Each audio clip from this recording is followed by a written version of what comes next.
my little party animals. Hiphiprenee here today with a brand new video for you. And today, the theme of the day is go big or go home. So if you guys follow me on Twitch or Twitter, you may have seen that recently I have been doing a lot of shell challenges. I have been so obsessed with doing shell challenges. They are so much fun. I really love touring everybody's different ideas, and I'm fairly lax when it comes to the rules for my shell challenges. A lot of people say, you need to work within the parameters of what I've given you. You can't expand to it or anything like that. I am the polar opposite. You can do basically whatever you want to my shells. The only thing that you cannot do is delete, edit, or move the walls that are already on the lot. So that means if you want to add a garage or a shed or an addition onto the house, as long as you keep the walls the way that I have put them, you can do whatever you want. So there have been some just absolutely insane, massive, crazy builds that people have done for my shell challenges. And a few of them have definitely stuck out in my brain, and I was very inspired by them. So the first one that kind of started all of this was, I believe, my first April shell. So I think it was Hip Shell 411, if I am thinking correctly. And my friend Sydney, who is an absolutely incredible builder, I love everything that she does. She took my shell and she turned it into kind of this like 4-apartment building. It was the coolest looking thing ever. It looked absolutely nothing like my original shell. She really did an amazing job with it.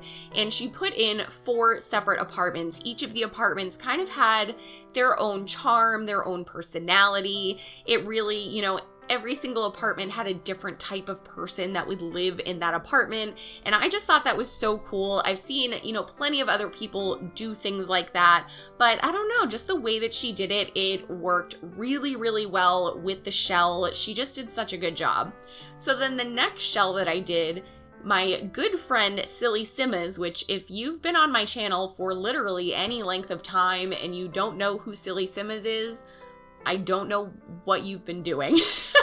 I talk about him constantly, so you should probably, if you're not following him, you should go follow him.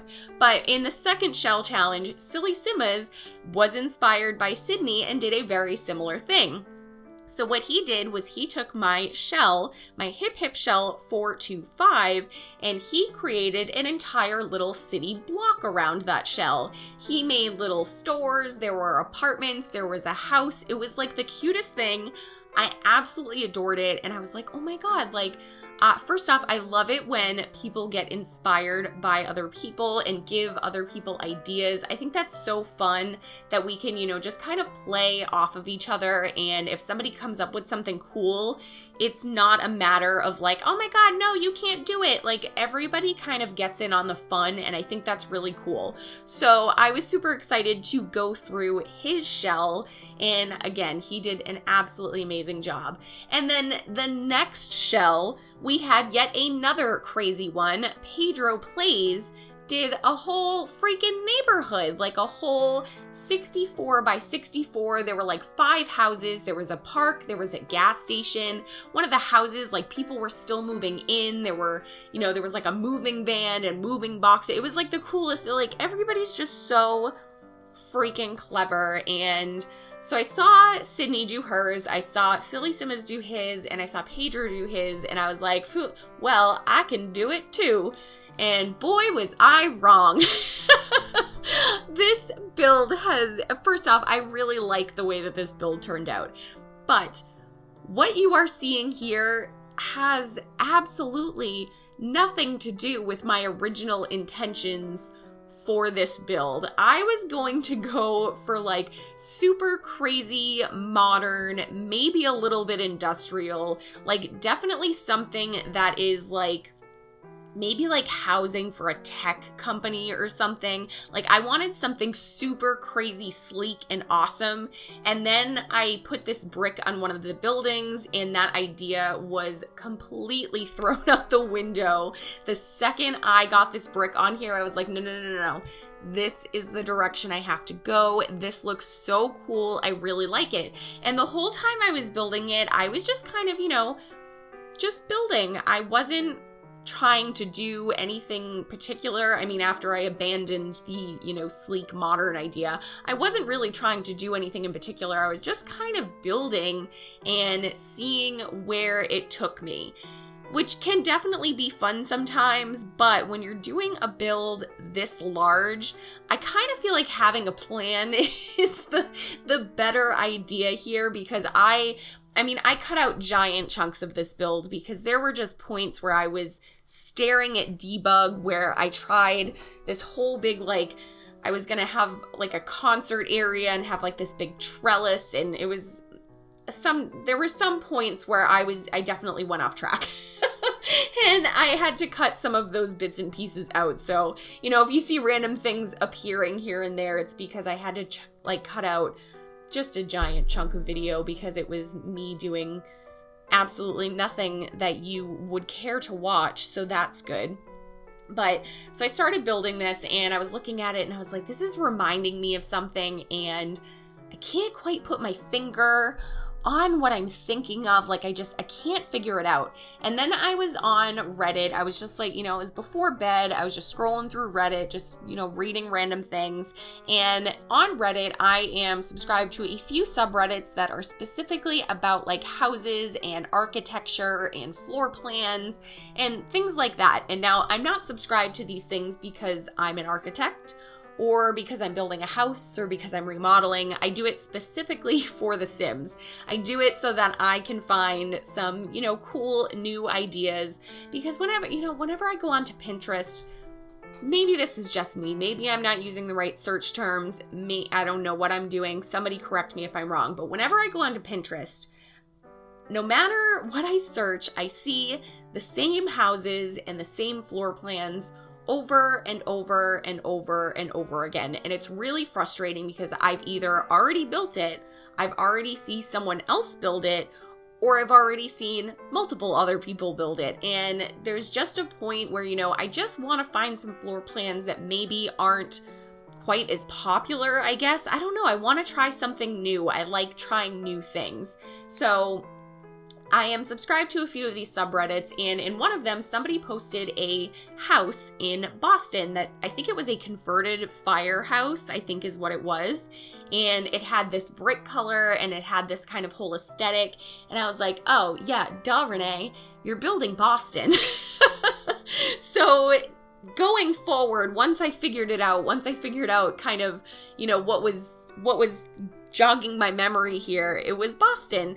And now I know that I don't sound like I am from Boston, but I actually was born and raised in a city outside of Boston.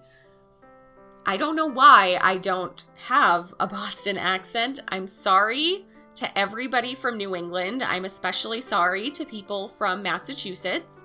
I pronounce my R's, and I'm genuinely not sure why, because my dad has a very thick Boston, like a suburban Boston accent, because there's a few different ones. You go deep into Boston and you get some crazy Boston accents, but then all of the cities and towns outside of Boston kind of have their own version of the Boston accent, and my dad's is particularly thick. So I don't know how I ended up with whatever the hell accent this is, because I still don't know where I sound like I'm from. So let me know in the comments down below where you think my accent is from, what I sound like, or where I sound like I'm from, because I'm curious to know. I probably should have asked you that before I told you that I grew up outside of Boston, because I'm sure now you are going to have all of the New England accents in your head, but, pretend I didn't tell you that first, and just let me know where you think, if you were just hearing me, where you think I'm from. So anyway, so I asked on Twitter because obviously building this is going to take some time. As of recording this voiceover, I am not finished this build. I have done one of the apartments in this build. There are 5 apartments in this build, and there are 2 retail stores. One of the retail stores is going to be a little cafe/bakery, and the other one is likely going to be a gardening store, but I'm not 100% sold on that yet, so we will see kind of where that takes me. But in this video, I did ask on Twitter if you guys were interested in seeing me actually physically build the lot, because obviously this took me some time. I want to say over the course of 3 days, just the exterior of this build probably took me about 5 to 6 hours, which for me is an extremely long time to be building because I am generally a very fast builder. Like, I can get shit done so fast. And to spend 6 hours on a build for me is like a little bit much. So, you know, it is what it is, but it did take me quite some time to do the exterior. And then obviously furnishing all of the separate apartments is going to take me, you know, another God knows how many hours. So I did ask if you guys wanted to see the full exterior, which you of course are seeing. So the majority of the vote there was yes, please. But we are also furnishing the first apartment in this video as well today. So not only do you get to see the entire exterior, you do get to see the interior of one of these builds, which is super exciting. Each of these interiors are going to be fairly similar as far as style is concerned. So we are definitely going to see a lot of Strangerville items because they do generally feel a little bit older. In most of these builds, you are going to see more dark colors than I typically use. Normally, I am a very pastel kind of builder. I just like really bright, really airy looking builds, and that is not quite what we are going for today because if you're not from Boston, maybe you don't know. First off, Boston is like an industrial, or was, I guess it still is. It's an industrial type of city, so there are a lot of, you know, these big, vast brick buildings and old factories, and we have the same thing in the city that I grew up in. I grew up in Lowell, which is known for its textile mills, so a lot of that influence came in here as well, and I don't know, I really liked it. I just lost my train of thought, but I'm just like really excited.